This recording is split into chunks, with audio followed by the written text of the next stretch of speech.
வணக்கம்.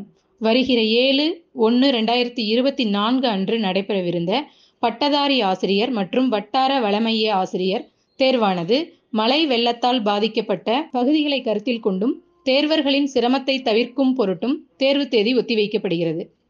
மேற்கண்ட தேர்வானது வருகின்ற 4/2/2024 அன்று நடைபெறும் என விண்ணப்பதாரர்கள் அனைவருக்கும் தெரிவிக்கப்படுகிறது. 7/1/2024 அன்று நடைபெறவிருந்த மேற்கண்ட தேர்விற்கான நுழைவுச் சீட்டினை 4/2/2024 அன்று நடைபெறவிருக்கும் தேர்விற்கு பயன்படுத்தலாம் என விண்ணப்பதாரர்களுக்கு இதன் மூலம் தெரிவிக்கப்படுகிறது. நன்றி.